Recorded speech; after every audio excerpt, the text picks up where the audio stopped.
Olá a todos e a todas, boa tarde. Bem-vinda a mais uma live do Memorial da Inclusão. Eu sou a Mônica Mantecon, eu sou jornalista aqui do Memorial da Inclusão, que é a unidade museológica da Secretaria de Estado dos Direitos da Pessoa com Deficiência, e quem faz a gestão é a Abaçaí Cultura e Arte.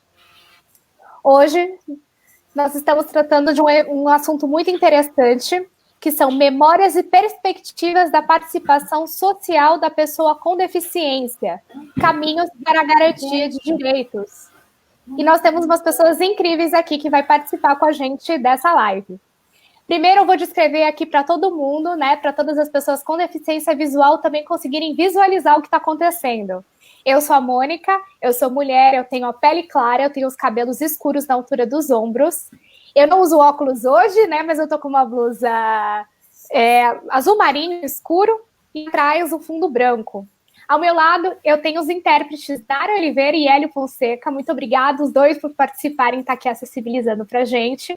A Nara também é uma mulher, ela também tem a pele branca, ela tem os cabelos escuros, ela está com o cabelo do lado, está com uma camiseta preta e o fundo branco também, interpretando aqui tudo em libras.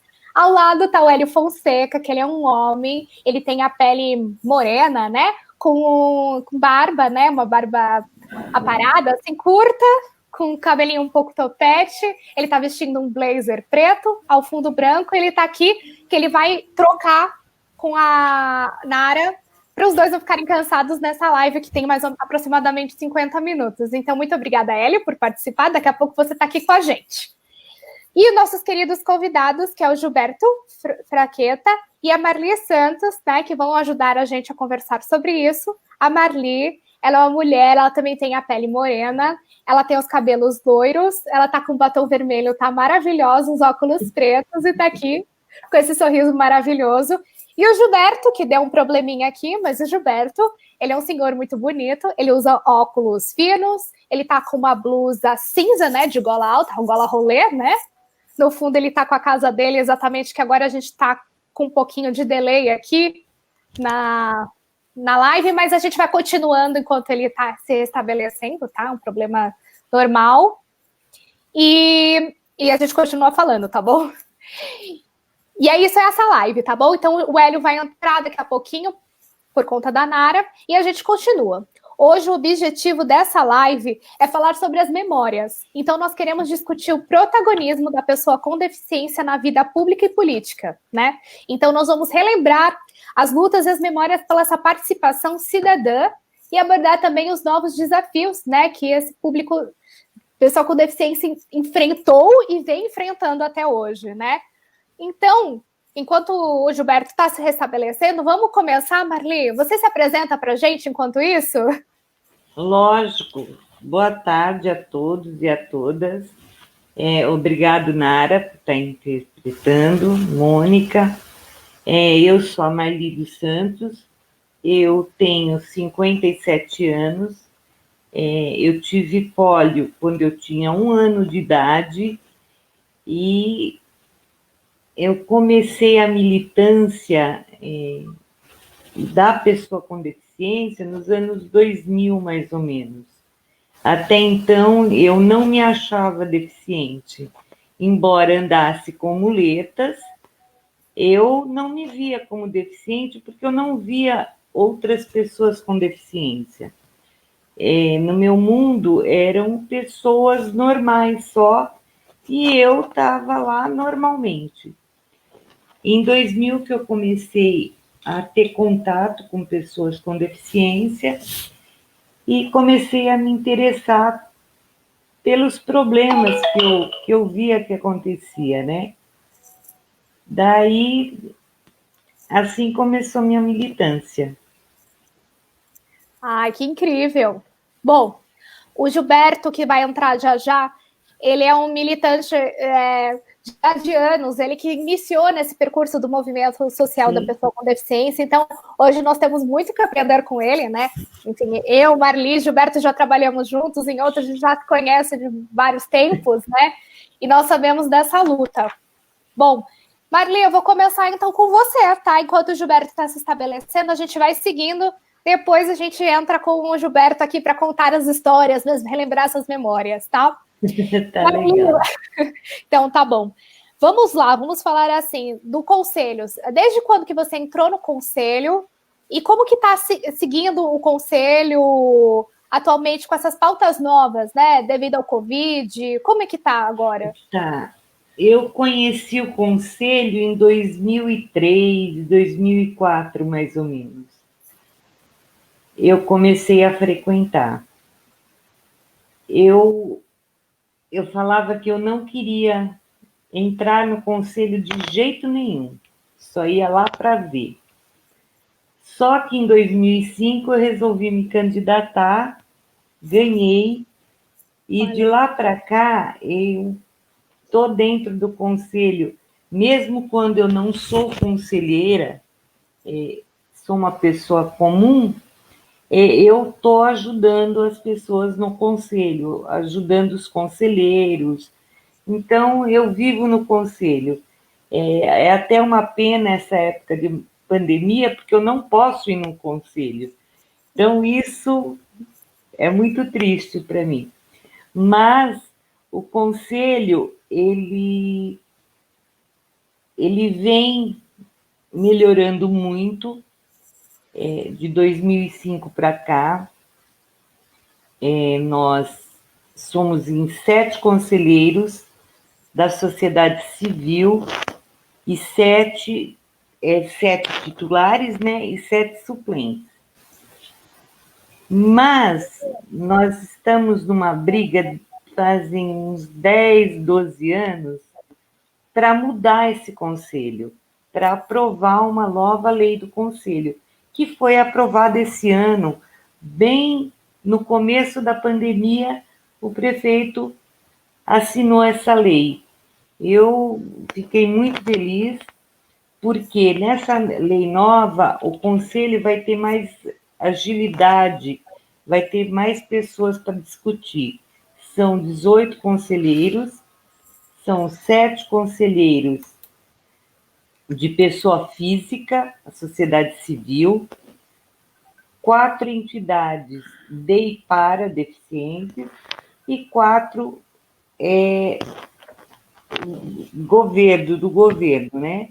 Então, eu acho que isso vai ser muito, muito importante para a gente discutir, porque hoje em dia a gente discute, mas nós falamos de nós para nós mesmos. Não tem o governo junto para ouvir, para discutir com a gente. Que a gente sabe que a maioria das vezes eles vão falar não, mas nós vamos ter que ter o poder de persuadi-los que eles estão enganados. Então, vai a partir do ano que vem, esse novo conselho, né, a partir de setembro do ano que vem, quando eu termino meu mandato, aí vai ser uma nova eleição e vai ser nesse novo formato. Ah, muito legal. Bom, a gente vai falar mais sobre os conselhos, mas o Gilberto se conectou de novo. Oba! Gilberto, tá nos escutando? Tô ouvindo. Já tô aparecendo aí? Já está aparecendo. Gilberto, Oi. muito obrigada, viu, por aceitar o nosso convite. Vamos começar com as perguntas já? Vamos. Tá. Primeiro quero cumprimentar aí a todos. Isso, por favor. Desculpa. Hã? Pode se apresentar, por gentileza. Está me ouvindo? Sim, estamos escutando. Está me ouvindo? Sim, estamos ouvindo e te vendo. Pode legal, continuar. então. Não, tá. Não, eu quero cumprimentar todos vocês, né? E, Mônica, cumprimentar também vocês pelo convite. Fico lisonjeado, né, por estar participando aí dessa live, né? E eu tenho aí uma pequena história para contar aí, né, como você pediu. E, bom, eu sou paraplégico, né? Eu fiquei paraplégico num acidente automobilístico, né?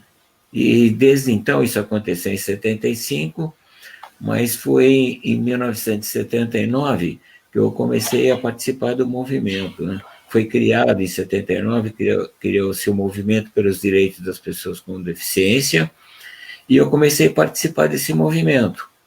E ele era um movimento que ele se diferenciava daqueles que já existiam, porque existia já há muito tempo, já, né, várias organizações, né, de pessoas com deficientes, só que elas eram voltadas assim, para temas, né, eram temáticas normalmente. Você tinha uma associação voltada para o esporte, você tinha uma associação que era voltada exclusivamente, né, para o trabalho, ou então entidades que eram voltadas para a sua própria deficiência. E o movimento pelo direito da pessoa com deficiência, ele veio para mais de uma concepção mais política, né?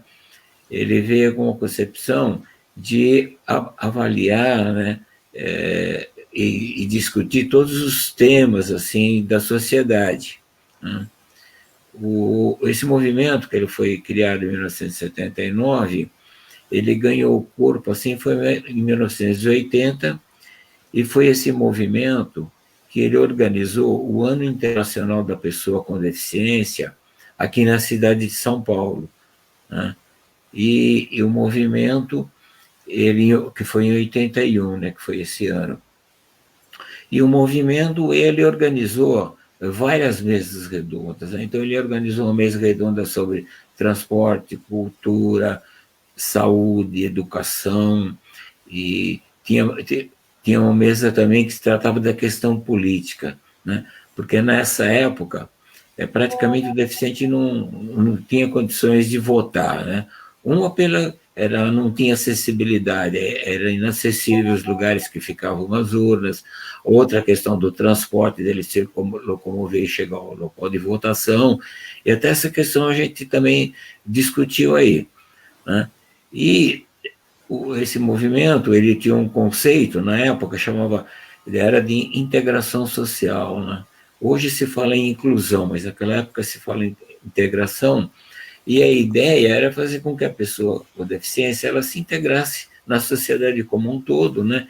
E participasse, né, de todos os serviços que a sociedade pudesse oferecer. E foi um movimento muito forte esse daí, né? Assim, é um movimento que tinha um pessoal já que tinha uma certa consciência social, política, e esse movimento ele cresceu bastante, e quando chegou em 1984, houve uma eleição, e o governador naquela época de São Paulo era o Franco Montoro, e ele era democrático, ele abriu as possibilidades, né, de participação. E aí começamos a discutir a criação do Conselho Estadual para Assuntos das Pessoas com Deficiência, né? Então foi uma discussão, a discussão foi muito boa, chegava a certo ponto, até ela era bastante acirrada, né? E ela culminou mesmo numa discussão que houve, porque na composição desse conselho, na época, né? Então, tinha várias propostas, mas existia uma proposta que o conselho seria composto por 3 segmentos. Seria composto pelo segmento de pessoas com deficiência, que na época se chamava segmento D, né? O outro segmento era de entidades prestadoras de serviço, que era a parte e do governo, eram esses 3. E as entidades, né, D, pessoa com deficiência, queriam ter 50% de participação na composição. E o governo e as entidades não queriam isso, tá? E houve uma discussão muito política, né, muito forte e tal. Aí depois chegou a uma conclusão que ficou 1/3 para cada um, né? Entende? Eu me lembro que na época acho que era 27 conselheiros que compunham o conselho, aí ficou 9 entidades de pessoas com deficiência, 9 entidades prestadoras e 9 governo. Aí tal, né? E era interessante essas discussões aí nessa época, né? Porque praticamente foi um momento assim que se juntou aos vários tipos de deficiência, né? E aí surgia assim aquelas até desconfiança de uma com a outra, tal, né? Do tipo de deficiência, tal. E eu me lembro casos assim, né? Por exemplo, em que na hora de votação o pessoal deficiente visual, que eram os cegos, né? Eles queriam que a votação fosse nominal. Ele não queria que ele levantasse a mão porque eles não tinham como contar, né? Então, a gente chegava para ele e falava o seguinte: bom, pega uma pessoa da sua confiança para acompanhar, né, a votação, a contagem, né? Eles também não confiavam em ninguém, né? Então, a votação tinha que ser por pessoa mesmo. Eu falava o nome, eu falava o voto, né? E era assim, né? Então, a gente tinha situação em que a votação em si demorava mais do que a discussão, né? Mas, enfim, em 84, então, foi criado, né, o Conselho Estadual, né? E, e é interessante, porque aí aconteceu que as entidades prestadoras de serviço, elas até que dependiam muito de recursos de governo, sabe, né? Então, geralmente, as entidades prestadoras se aliavam ao governo e dominavam o conselho. E praticamente as entidades D, né, ficavam quase, como se diz, a navio aí, né? Tanto é que o presidente do Conselho Estadual, por muitos e muitos anos, foi o governo que indicou, que indicava tal, né? E aí eu até fiquei um pouco desanimado com isso daí, né? Porque quando tinha votação, né, então as entidades se juntavam com o governo e eles praticamente dominavam o conselho, né? Então, assim, eu fiquei um pouco frustrado, porque a ideia de participação das entidades de deficientes ficou um pouquinho assim, meia que isolada lá dentro do conselho, né? E eu fiquei desanimado e tal. E aí, mais tarde, né, aí eu peguei e pensei comigo, falei, pô, esse negócio de governo, entidade prestadora participar do conselho, acho que é uma coisa que não dá certo não, né? Aí foi quando eu comecei a pensar, porque no município, a cidade de São Paulo não tinha conselho ainda naquela época, né? Aí comecei a pensar a possibilidade de criar um conselho. E essa oportunidade surgiu, foi em 89, porque em 89 teve a eleição aqui para prefeita, e o Partido dos Trabalhadores, a Luiz Erundina ganhou a eleição em 89, né? E o Partido dos Trabalhadores, na época, eles tinham uma abertura de participação popular. E eu tinha essa ideia de criar um conselho só de deficiente. Aí eu peguei um dia... Isso. Vamos ver se ele volta. Volta. Agora que a gente ia começar a falar... Eu adoro as histórias do Gilberto. É muito educativa. Cada vez que eu ouço, eu aprendo uma coisinha. Sim, não, é muito... É bacana a gente voltar nessa memória, né? Por isso que essa live simplesmente é isso. A gente está aqui para escutar as memórias dessa conquista. Bom, enquanto o Gilberto está aqui se recuperando aí, um problema técnico, vamos lá, Marli. Todo mundo que está participando aqui, vendo, vamos divulgando, compartilhando o link para todo mundo aprender um pouquinho sobre esse movimento social das pessoas com deficiência. Vamos lá. Qual a importância do protagonismo da pessoa com deficiência na política? Voltou. O Gilberto voltou. Oi, Gilberto. Vamos para a próxima. Voltou o sinal? Voltou. Voltou? Vamos então lá. deixa eu completar, então. Depois a gente volta para essa então, eu conversei com um amigo meu, Luiz Baggio, infelizmente ele já faleceu, e fiz essa proposta para ele. Falei, que tal a gente criar um conselho só de pessoa com deficiente aí, né? E ele topou a parada. Aí, então, nós convidamos outras pessoas com deficiência, né? Nos organizamos, aí eu fui lá na prefeitura falar com a prefeita, eu conversei com uma assessora era uma assessora para assuntos populares lá, ela falou, vai em frente. Aí nós organizamos, elaboramos um estatuto, entregamos para a prefeita, aí ela baixou um decreto, isso foi em agosto de 1989, criando o conselho, né? Então, o primeiro conselho, né, esse conselho municipal de que a Marli hoje é presidente, foi criado inicialmente em 1989 por um decreto, e era um conselho só de pessoas com deficiência, tá? Mas aconteceu o seguinte também, antes de conselho, em 87, começou a ter a questão da Assembleia Nacional Constituinte, né? Aí.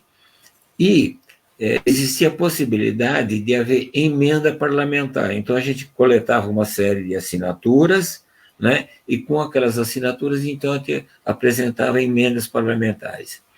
E existia, na época, uma coalizão, né, de pessoas com deficiência no âmbito nacional, e essa coalizão ela começou a organizar uma discussão sobre levar emendas para a Constituição. Tá? Isso foi em Minas, em Belo Horizonte, foi quando a gente houve uma reunião e fechou uma série de reivindicações lá para a gente levar para a Assembleia Nacional Constituinte. E nessa época foi uma comissão de 5 pessoas, né, tinha pessoal do Norte, Nordeste, do Rio de Janeiro, tinha eu fui representante de São Paulo e alguns estados aqui também do Sul. Aí nós viajamos para Brasília e entregamos o Ulisses Guimarães, que era o presidente da Assembleia Nacional Constituinte, ele nos recebeu, nós entregamos pessoalmente para ele todas as nossas reivindicações, né? E aí ela foi para as comissões, e das emendas que nós apresentamos, praticamente somente 2 não foram aprovadas, né? Então, o que está na Constituição hoje, que se refere à pessoa com deficiência, foi fruto dessa emenda parlamentar que nós apresentamos. Então, das 2 propostas que não foram apresentadas, uma, viu, Nara, era com relação a uma proposta nossa que dizia que todas as televisões elas deveriam ter uma forma de se comunicar com deficiente auditivo. Tá? Aí, então, na comissão, eles queriam fazer isso daí somente para as televisões públicas, e a gente não aceitou, a gente queria para todas as televisões, e não só para as públicas. Em função disso, então, essa emenda ela não passou. E tinha uma outra emenda também, que a gente havia proposto, que era o seguinte, nós tínhamos muitas pessoas com deficiências que ela estava aposentada pelo INSS, e a nossa proposta era para que ela voltasse a trabalhar, né, a aposentadoria que ela tinha ficava suspensa, e em caso de ela ficar desempregada, ela voltava a ter aposentadoria. Eles também não aceitaram essa, alegando que isso daí era como se fosse um seguro-desemprego, e também não aceitaram, né?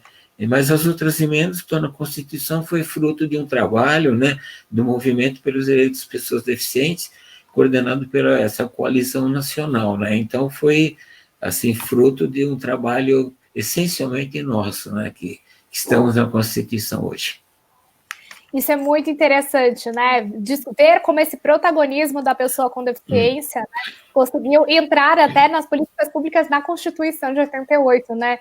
Isso é muito legal relembrar e realmente ouvir as histórias e as memórias do Gilberto, que está contando esses detalhes, né? Isso é muito rico, Gilberto. É muito interessante. E vamos lá. E as pessoas com deficiência... Você sabe, Mônica? Oi. Então, acontece o seguinte, antes de 88, né, a gente ia nos governos fazer reivindicações, né, e aí os governos, né, chegavam, falavam, né, nos recebiam assim, com a maior atenção, oferecia cafezinho, ouvia nossas reivindicações, né, e falava assim, nossa vida, nossa, vocês têm toda a razão mesmo, precisamos fazer isso, só que não existe legislação, não tem lei, não dá para mim fazer porque não tem lei, né? Então, na época, eles alegavam que não faziam porque não tem lei. Agora que tem lei, não fazem do mesmo jeito, quer dizer, então... Não fazem por causa da tem lei. legislação, hoje o Brasil é rico em legislação, né, para pessoa com deficiência, mas elas estão todas no papel, praticamente, né? Vamos falar do protagonismo da pessoa com deficiência agora, Gilberto? Qual a importância, então, da pessoa com deficiência ser protagonista e conquistar esses direitos? Gilberto e Marli também, por gentileza. Então, né? Eu penso que eu acho que qualquer segmento, né, qualquer cidadão, ele tem que ser o protagonista, né? Porque se ele não for o protagonista, vão fazer por ele, né? E não vão fazer como ele quer. Então, ele atuando, ele estando presente, ele fazendo a sua militância, participando, ele vai propor, né, fazer as propostas daquilo que ele entende que seja o melhor para ele e o melhor para a comunidade e o melhor para a sociedade, né? Então, a importância, essa participação dos com deficiência, né? E esse movimento que eu citei, que foi criado em 79, ele tinha assim esse objetivo de ser o protagonista, né, das conquistas das pessoas com deficiência, né? E tanto é que eu falei daquelas mesas redondas que foram feitas, tudo, né, para a gente ter exatamente uma ideia, né, conjunta de exatamente aquilo que a gente queria. E quando levou uma reivindicação a um governante, a gente leva essa reivindicação tendo por trás todo um embasamento da importância, né, daquela reivindicação, que ela é legítima, aquela reivindicação, e, ao mesmo tempo, também de ter um poder de mobilização. E a gente se mobilizava muito naquela época, né? Naquela época, a gente não tinha praticamente quase transporte acessível, não tinha, né? A gente tinha que se virar aí. Eu, pelo menos na época, eu não tinha condução própria. Como é que a gente fazia? A gente pegava o ônibus, aí a gente ia lá, um pegava a gente pelo ombro, o outro pegava pelas pernas, e o outro pegava a cadeira de roda e levava para dentro do ônibus, né? Na época a gente falava que a gente era transportado como se fosse um saco de batata, né? Porque não diferenciava muito, não, né? Mas é interessante que naquela época existia um empenho muito grande, né, das pessoas com deficiência em participar das reuniões, em participar de várias manifestações. Nós fizemos, por exemplo, acho que foi 81, 82, fizemos 2 atos, por exemplo, na Praça da Sé, reivindicando a acessibilidade, porque a Praça da Sé, naquela época, o metrô não tinha acessibilidade. E nós fazemos... E nós tínhamos uma sede que era na Cristiano Viana, ali entre a Rebouças e a Teodoro Sampaio, né? E ali a gente se reunia, se organizava tal. E eu me lembro que a gente, antes de ir para fazer a manifestação lá na Praça da Sé, a gente se reunia ali, e lá a gente fazia, né, um levava o cartolina, aí chegava lá, a gente fazia aquelas palavras de ordem. Eu me lembro que eu levava aquela varetinha que a gente fazia o pirulito, né? Aí eu levava para lá, aí só que eu levava, era aquela vareta, devia ter uns quase 3 metros de comprimento, e eu já levava o serrote. Aí chegava lá, né, era para serrar na hora, aí o pessoal perguntou, e aí, trouxe aí a madeira? Eu falei, trouxe, está aqui, trouxe o serrote também, quem que serra? Aí foi gozado, porque um cego falou, eu serro, né? Tal, né? Tá bom, falou, está aqui a madeira, está aqui o serrote, né? Aí o cego falou assim, bom, mas eu preciso de ajuda. Aí o outro cego falou, eu ajudo. Aí, assim, Legal. aí ele falou, dá um modelo. Né? Aí eu peguei e serrei o primeiro, né, modelo, dei para ele, aí eles serraram tudo, né? E aí a gente começava a acreditar no potencial que a pessoa com deficiência tinha, né? Quer dizer, o pessoal tem um potencial muito grande, mas que nessa época praticamente o pessoal com deficiência não via pessoa com deficiência trabalhando, né? Quando muito se via nas esquinas vendendo guloseima, assim, né? Porque ele não valorizava o trabalho das pessoas com deficiência, porque achava que ele não tinha potencial para exercer nenhum tipo de atividade, né? E a gente reivindicava o direito ao trabalho, né? Que a gente tinha condições. A pessoa com deficiência, ela tem um potencial muito grande para o desenvolvimento do trabalho, né? Então, acho que nessa época a gente foi muito protagonista, né? Assim, a gente, quando ia reivindicar, a gente ia assim com uma fundamentação que tinha, né? E depois, quando teve depois assim, as nossas reivindicações estavam na Constituição, né? Aí facilitou mais. Depois teve uma lei, acho que é a Lei 7.853, né, que essa lei, ela praticamente traduziu, né, o que estava na Constituição. Acho que foi a primeira lei com relação à pessoa com deficiência, foi essa lei também. E depois veio novas leis, a 10.048, 10.098, depois tem a Lei 8.203, parece que tem a lei de cotas para pessoa com deficiência, né? E depois a legislação foi facilitando mais a gente reivindicar, né? E hoje nós estamos numa situação assim, o Brasil é um país muito rico em legislação, né, de questão com deficiência, dizem que é o que tem mais legislação até, né? No entanto, muita coisa está no papel ainda, né? Muita coisa precisa sair do papel e é uma luta que a gente tem pela frente, ainda que não sei quanto tempo vai demorar, mas o desafio está aí. Sim. Agora, antes da gente passar aqui para a Marli falar também um pouquinho desse protagonismo da pessoa com deficiência, nós vamos trocar o intérprete. Agora vem o Hélio Fonseca aqui. Muito obrigada, Nara Oliveira, por estar com a gente aqui esses 30 minutos. Hélio, entra. Bem-vindo, Hélio, de novo. E vocês que estão aqui seguindo a gente, acompanhando aqui a nossa live, sigam a gente nas redes sociais, tá bom? Memorial da Inclusão. Daí no Facebook e no Instagram e também no Twitter, tá bom? Muito obrigada, Nara. Hélio fica. E aí eu já passo a palavra para a Marli. Marli, conta para a gente então um pouquinho desse protagonismo da pessoa com deficiência, né? Qual a importância nessa conquista de direitos, né? Depois desse histórico todo que o Gilberto contou, né? Muito interessante. É muito interessante porque o Gilberto falou tudo, né? Quem sabe mais do que a própria pessoa com deficiência sobre do que ela precisa, de como tem que ser. Então, ele disse tudo.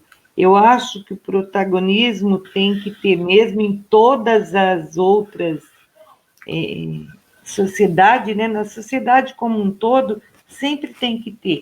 Por exemplo, quando tem uma lei para mulher com deficiência, eu vou querer estar, né, lá discutindo.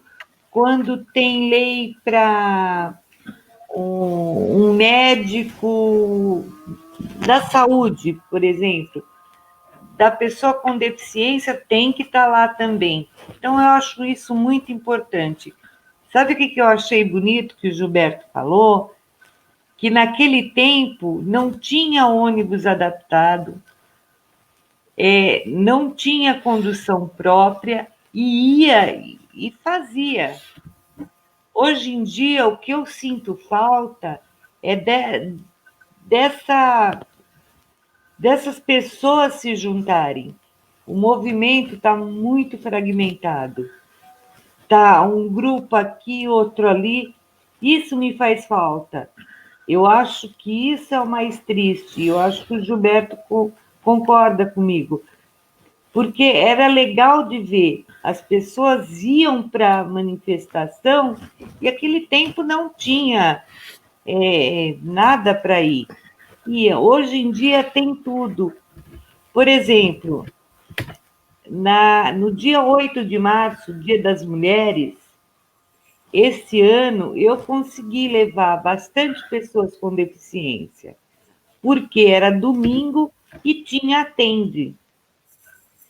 Mas quando durante a semana e não tem atende para levar, não tem nada, que tem que ir de condução própria, muitas vezes eu estava sozinha.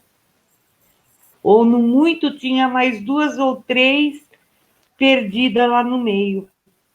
Isso eu sinto muita falta, sabe, das pessoas se comprometerem. Eu acho que hoje elas pensam assim, tem lei para mim para isso, então não vou mais. Eu acho que não, tem lei, mas a gente precisa conquistar muita coisa, precisa conquistar aquela lei ser implementada, aquela lei ser cumprida, e as pessoas não pensam isso, então eles estão deixando para trás. Isso me deixa muito, muito triste. Sim, esses são os novos desafios, né, que estamos encontrando nesse novo momento do movimento social, na verdade. Sim. Tentar realmente unir a militância, né? Talvez o museu consiga fazer isso, né? Seja esse caminho para isso, não seja um outro caminho para isso, na verdade. Sim. Verdade. Vamos falar um pouquinho do básico, para quem está acompanhando a gente, que não entende absolutamente nada sobre o que é um conselho. O que são esses conselhos de direito? Gilberto também pode complementar também. Eu acho que o Gilberto tem que falar o que é um conselho. Eu acho que o Gilberto tem mais propriedade do que eu para falar. Gilberto, por favor. Então, você sabe que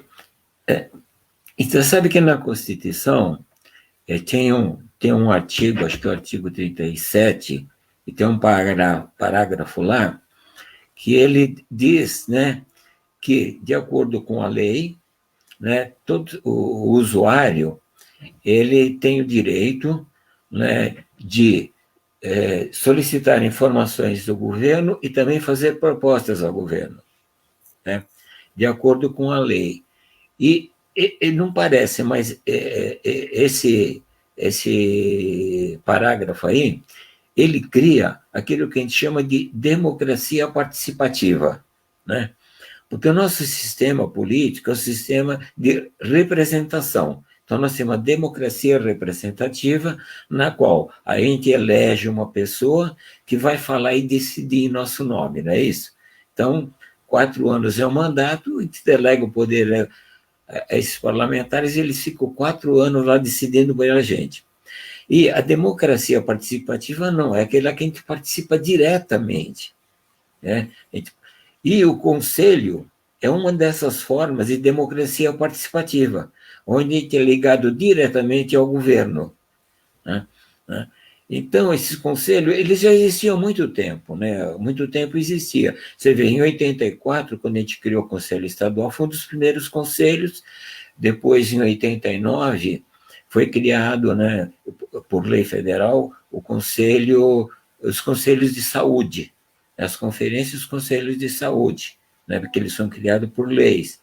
Né? E depois foram disseminando outros conselhos, né, como forma dessa participação direta das pessoas, né, porque ela está diretamente ligada aos governos. Né? E o conselho é importante, né, porque pela Constituição, o governo ele é o executivo, ele que executa. Né? Mas, normalmente, os conselhos eles têm as conferências, né, e no caso do Conselho Municipal tem o Encontro Paulistano, que define diretrizes, entende? Para o governo executa, mas os conselhos ele tem o poder de definir diretrizes das políticas públicas. Né? E isso é muito importante participar, né, esse tipo de participação, porque os conselhos, as pessoas participam diretamente, ela que praticamente vive o dia a dia, sabe das suas necessidades, sabe o que é bom para si, para sua família, sabe o que é bom para a comunidade, e esse é o momento que ela tem de exatamente expor, né? Dar a opinião dela e dizer o que é bom para ela. Né? E os conselhos, depende do tipo de conselho, eles têm vários tipos de participação. Né? Por exemplo, né, no caso do Conselho Municipal aqui da cidade de São Paulo, ele é um conselho, eu acredito que ele é um dos poucos conselhos criado por lei, né, Marli? Acho que é um dos poucos conselhos, hein? Que ele é criado por lei, porque em 89 a gente criou ele por decreto, mas em 92, ainda no mandato da Luísa Erundina, em outubro, mas ele foi criado por lei 11.315, né? Acho que a Marli se lembra bem, então ele é criado por lei aqui. E ele tem o conceito de democracia participativa, porque ele tem um encontro paulistano de pessoas com deficiência que acontece no mês de agosto, e mensalmente tem uma plenária mensal. Entende? Quer dizer, a maioria dos conselhos, eles tem o conselho e tem a conferência, né? Conferência municipal, conferência estadual e nacional. Mas não tem plenárias mensais. No nosso conselho tem plenárias mensais. Quer dizer, ele é uma outra possibilidade de essa participação direta, né? Porque a democracia participativa, ela pressupõe a participação direta do cidadão, né? No destino da sua cidade. Né? Então, esse nosso conselho aí, ele tem essa possibilidade, né? Quer dizer, a gente tem uma ferramenta, tem um instrumento muito importante de mobilização, né, de pressionar o governo, né, para que ele cumpra a legislação, é isso, né? E a Marli pode falar um pouco aí como é que está a situação do Conselho, né? Agora, tem um problema, Mônica, que é o seguinte, na maioria das cidades, o Conselho ele é criado por decreto. E o decreto, quem baixa o decreto normalmente é o governo, né? O governante, o prefeito, o governador que baixa o decreto criando o Conselho. E o Conselho, ele fica também um pouco amarrado aí, né? Quer dizer, porque a qualquer momento o governante pode destituir o Conselho, ou mudar, né? Muda o decreto, enfim, ele muda, faz o que ele quer, né? Eu me lembro que aqui na cidade de São Paulo tinha um Conselho uma vez. Ele foi criado no governo de Mário Covas. Mário Covas criou o Conselho Municipal da Pessoa com Deficiência, na qual ele era o presidente do Conselho. Depois ele saiu, entrou o Jânio Quadro. Eu não sei o que o Conselho fez, o Jânio Quadro não gostou e baixou um decreto, acabou com o Conselho lá, né? Então, esses são os problemas dos conselhos que são criados por decreto. Aí, né, o que a gente precisa é ter conselhos criados por lei, né? É verdade. Mas é um instrumento importantíssimo de participação, né? Eu não falei aí no início, mas, por exemplo, né, eu participo, eu represento, né, o segmento das pessoas com deficiência, da qual a Pamela ela é a titular, do Conselho Municipal de Saúde, né? Eu também sou conselheiro gestor aqui na Unidade Básica de Saúde aqui da São Remo. Eu também sou conselheiro gestor, né, da Supervisão Técnica de Saúde aqui do Butantã. E eu represento os usuários do Butantã no Conselho Deliberativo do Hospital Universitário também aí, né? Até aí também, eu faço parte também, que eu sou que é segundo diretor financeiro da Associação Brasileira da Síndrome de Oeiras, né?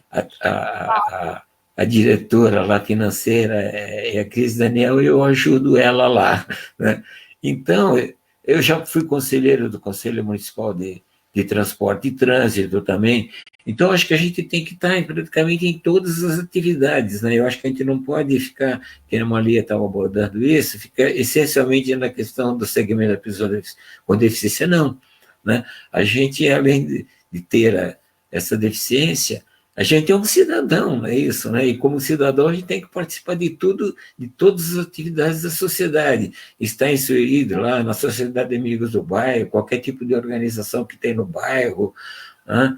E está lá participando, né? Agora, por exemplo, aí nós estamos nessa fase da pandemia, não é isso, né? Então, embora não se possa, não tenha aí atividade presencial, mas o videoconferência está disseminado, participa das reuniões, facilita mais, a pessoa não precisa, né, nem sair de casa, né, já facilita mais tudo. Eu acho que tem que participar. Eu acho que as coisas só vão ser feitas de acordo com a participação. Se ele não participar, vão fazer por ele e ele vai ficar um reclamão da vida dizendo que não gostou. Pois é. É verdade, e esse tema é muito importante, né? Vamos dizer assim, por que são, como chama, conselhos de direitos, né? Por isso que eles têm que estar inseridos em todos. E isso é muito legal da participação da pessoa com deficiência, nesse caso aqui do Gilberto, né? Está inserido no Conselho de Saúde também, né, Marli? Conta um pouquinho sobre isso, da sua experiência. Minha? Isso. Eu acho muito interessante. É prazeroso você estar em outro conselho e discutindo assuntos do teu segmento, da pessoa com deficiência. Sai briga sempre.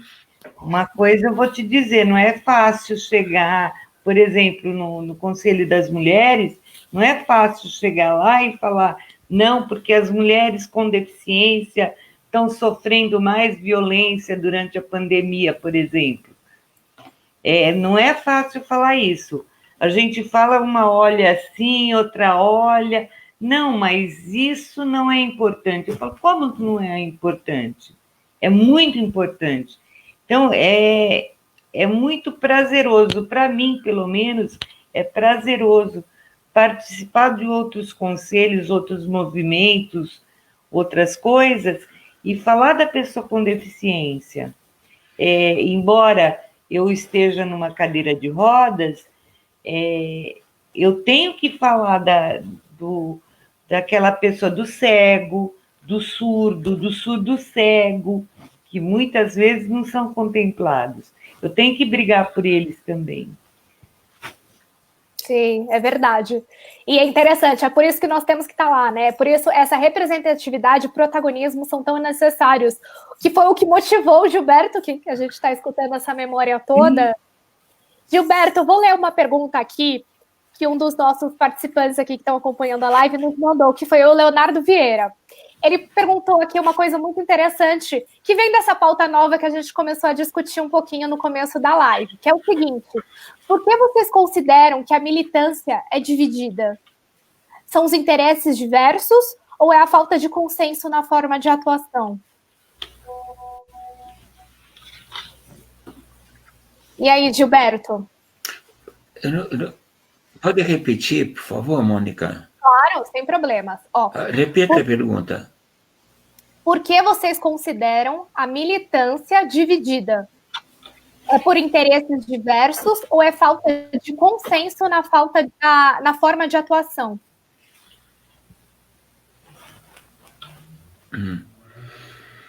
Então, porque acontece o seguinte, a pessoa, né, ela é uma cidadã, não é isso? Que nem, por exemplo, né,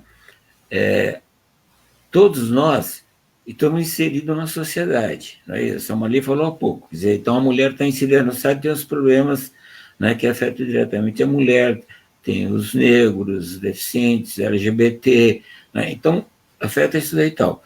E a nossa participação, ela tem que ser também de uma forma global. A gente tem que ter essa concepção da sociedade como um todo. Não é voltado para o nosso interesse próprio, né? Por exemplo, quando a gente atua no Conselho Municipal de Saúde, a gente está entre o representante da pessoa com deficiência e está lá atento a essas questões. Mas a gente está vendo a saúde como um todo para a cidade de São Paulo, né? Por exemplo, a gente atua para melhorar a qualidade do SUS, né? Qualidade de atendimento, que a gente luta muito para melhorar, certo? À medida que a gente melhora a qualidade de atendimento do SUS, a gente está melhorando a qualidade para todos, inclusive para nós que somos pessoas deficientes também, né? Então, a gente precisa deixar um pouco de olhar essencialmente para o nosso umbigo, né? E olhar mais como um todo para a sociedade, né? Então, acho que isso é importante, e no Conselho de Saúde, inclusive, tem, né, forma de educação permanente, e se ressalta muito isso, né? A gente quando é um conselheiro, a gente é um conselheiro da cidade de São Paulo, é um conselheiro para a saúde como um todo, e não especificamente para algum tipo de segmento, né? Então, eu acho que é importante ter essa concepção, porque à medida que a sociedade vai bem, a gente vai bem, né? Não é isso? Sim. Então, eu acho que a gente vive numa sociedade, a gente é um ser social, né? Então a gente tem que lutar para a melhoria da sociedade como um todo, né? Eu acho que isso daí que eu penso que deve ser sempre o princípio de qualquer pessoa que está participando de alguma atividade, né? Eu não sei se era isso que era mais ou menos essa pergunta. Marli, se você quiser responder, fique à vontade. Eu acho que o segmento está dividido por pessoas que pensam no próprio umbigo, que é resolver seus problemas. E pronto, acabou, resolvi meu problema, agora não me interessa mais. E eu acho que é um pouco de vontade também, política mesmo. As pessoas andam, acho que desacreditadas na política, né, ultimamente. E então, assim, se eu não fizer, outro faz, e seja o que Deus quiser, e não pode ser assim. Eu acho que a gente tem que se juntar e lutar por um bem comum, que é a sociedade.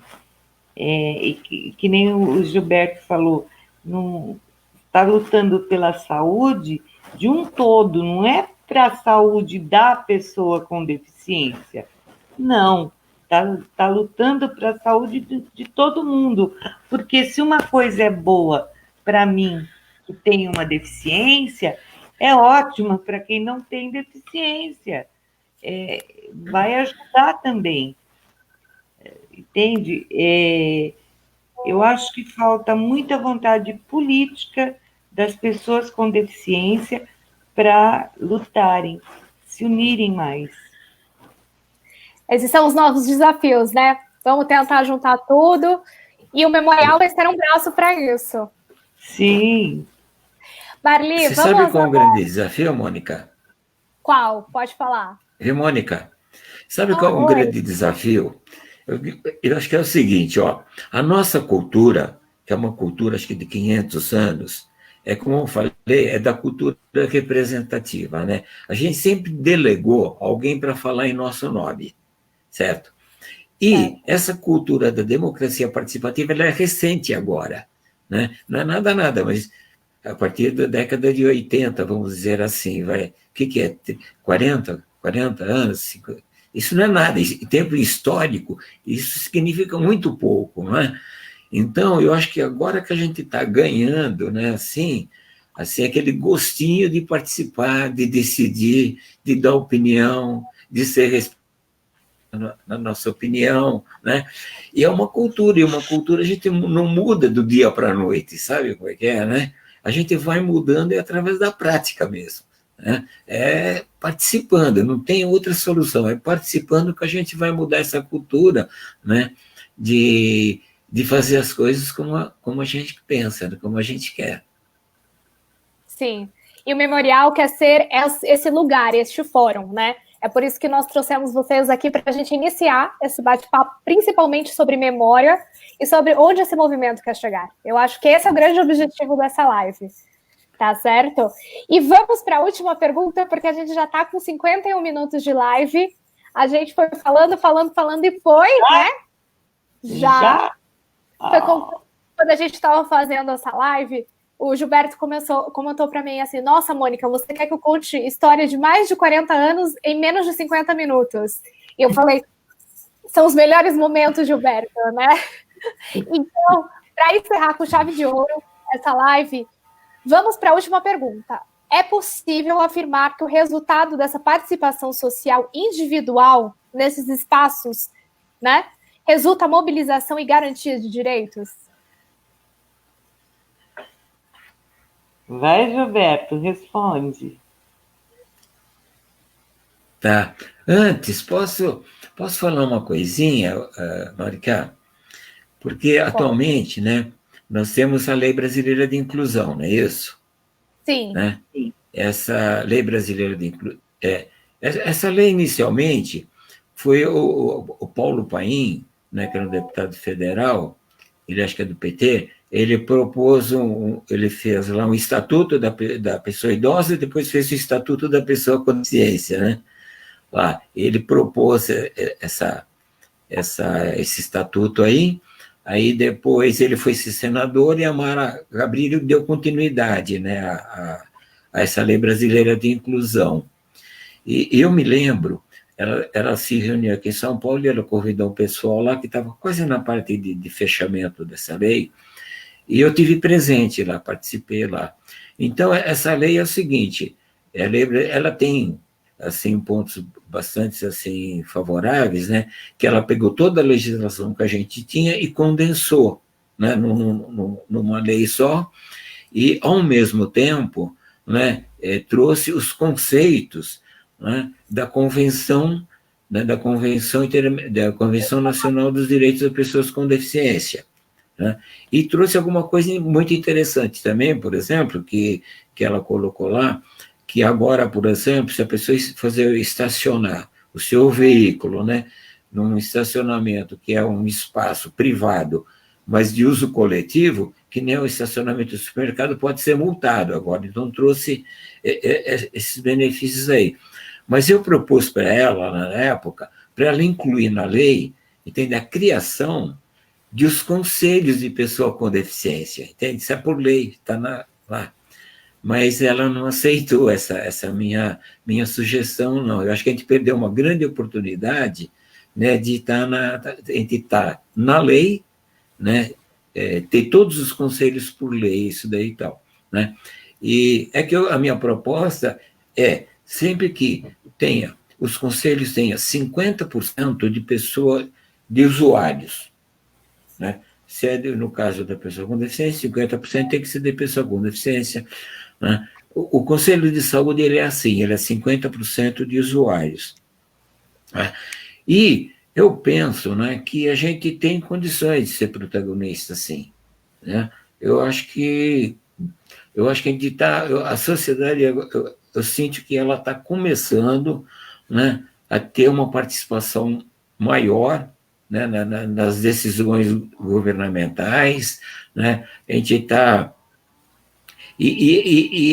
uma coisa importante que a gente não falou do conselho, que é o seguinte, é o controle social, sabe? Quer dizer, os conselhos, todos eles têm o poder de fazer o controle social, ou seja, controlar todos os atos do governante que ele faz, né? E isso é muito importante, né? Fazer o controle, que é como se fosse um tipo de fiscalização, por exemplo. Esse é um papel importantíssimo do conselho. Você vê que os conselhos de saúde, normalmente, são os mais dinâmicos. Por que eles são mais dinâmicos? Justamente porque eles são criados por leis, né? Em detrimento dos conselhos que são criados por decretos que não têm muita força, né? Então, os conselhos que são por lei é muito importante, que aí eu acho que a Mara Garbini perdeu uma grande oportunidade de não aceitar essa sugestão de colocar na lei de inclusão a criação dos conselhos. Agora, eu penso... Isso, né, Gilberto? Até outra live só isso sobre os conselhos e sobre a LBI. Eu acho que a gente pode marcar uma outra live só para abordar sobre isso, né? Para a gente aprofundar isso. Sim. Vamos marcar outra. Então, tá bom. Vamos para a última pergunta, Gilberto. Mil desculpas em te interromper, mas a gente precisa finalizar e a gente vai trazer esse tema de volta, principalmente sobre a LBI e principalmente sobre essa participação social e participação representativa de conselhos, novamente. Ótimo. Está convidado, Gilberto. Você é o nosso convidado. Ah, bom. Beleza. Eu quero assistir para ter aula. De novo. Então, vamos finalizando, tá bom? A última pergunta, de novo, novamente. Vai, Gilberto. Como que a gente pode ver essa participação social individual vendo os resultados na garantia de direitos? Olha, eu penso que a gente tem muitos desafios pela frente, muitos desafios, né? Eu penso que no que a gente mais avançou, isso é uma opinião minha, é um pouco da consciência social, né, pelos direitos das pessoas com deficiência. Eu acho que isso avançou, né? Mas as outras coisas ainda estão muito, muito, muito, né, assim, para serem alcançadas, né? Quer dizer, você vê, o transporte coletivo até hoje, ele não é 100% adaptado, por exemplo, né? Entende? E aquele que é adaptado para o elevador, esses elevadores geralmente são quase que sempre quebrados, danificados e tal, né? Então, você vê, se a pessoa não tem, assim, acesso ao transporte, ela acaba não tendo acesso a uma outra série de atividades, né? Quer dizer, o transporte é quase que uma condição para ela desenvolver outras atividades. Então, você vê que os desafios são muitos, né? Mas eu sou um cara assim que, como eu sou otimista, né? Então eu acho que a gente vai enfrentar esses desafios e mais cedo ou mais tarde a gente vai ser vencedor disso. Isso mesmo. Marli, vou falar um pouquinho aqui da comissão que é o Memorial.